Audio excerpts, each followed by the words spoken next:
అనకాపల్లి నర్సీపట్నం రేవు పోలవరం రహదారి పనులకు దార్లపూడి గ్రామం వద్ద హోంమంత్రి అనిత శంకుస్థాపన చేశారు. నర్సీపట్నం రేవు పోలవరం రహదారి పనులకు 24 కోట్లు వెచ్చించామన్నారు హోంమంత్రి అనిత. ఇప్పుడు ఈ ప్రాంత ప్రజలు ఊపిరి పీల్చుకున్నారన్నారు. గత 5 సంవత్సరాలుగా పంచాయతీలో ఒక్క రోడ్డు కూడా వేయలేదన్నారు.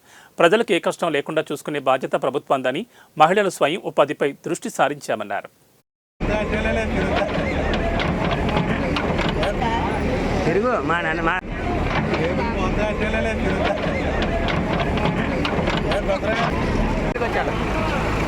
సైడ్కి వచ్చానా అన్న, సైడ్కి వచ్చి అన్న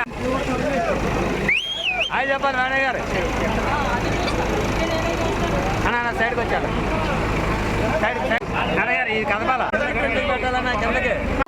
మేము కూడా ప్రతిపక్షంలో ఉండేటప్పుడు ప్రత్యేకంగా దీని మీద 2-3 సార్లు పాదయాత్ర కూడా చేసాం, ధర్నాలు చేసాం. ఈ రోడ్డుని ఎలాగైనా వెయ్యాలని చెప్పేసి ఆ రోజు పట్టుబట్టాం. కాకపోతే లాస్ట్ 5 సంవత్సరాల పరిపాలనలో కనీసం ఒక గొంతు పోడ్చడానికి కూడా ఒక తట్టమట్టి తీసుకొచ్చిన పాపాను కూడా పోలే.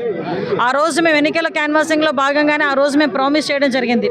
గౌరవ చంద్రబాబు నాయుడు గారి నాయకత్వం తెలుసు కాబట్టి, పవన్ కళ్యాణ్ గారి కార్యదక్షత తెలుసు కాబట్టి ఆ రోజు మేము మాట ఇవ్వడం జరిగింది. 6 నెలల లోపే ఈరోజు మేమందరం కూడా ఆ రోడ్డు వేయించే పరిస్థితి మేము తీసుకొస్తామని చెప్పాం.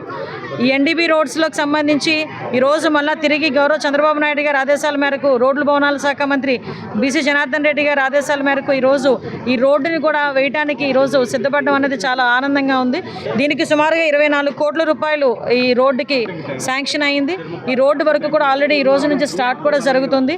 ఇక్కడ తిరిగి అంటే అడ్డు రోడ్ నుంచి సుమారుగా నర్సీపట్నం వెళ్ళే ప్రయాణికులందరూ, ఈ చుట్టుపక్కల గ్రామస్తులందరూ కూడా ఊపిరి పీల్చుకునే పరిస్థితి. వీళ్ళే కాదండి, సుమారుగా చూసుకుంటే మనకి ఎన్డీబీ వర్కుల్లో దగ్గర 15 వర్కులు అంటూ ఉన్నాయి జిల్లా మొత్తం మీద. ఆ వర్కులన్నీ కూడా స్టార్ట్ అవుతున్నాయి. ఫస్ట్ ఆఫ్ ఆల్ ఈ వర్క్ స్టార్ట్ చేయడానికి గౌరవ కలెక్టర్ గారు కూడా ఈరోజు ఇక్కడికి రావడం నిజంగా శుభపరిణామం కింద భావించాలి. అదేవిధంగా ఈరోజు ఎక్కడైతే మీరందరికీ తెలుసు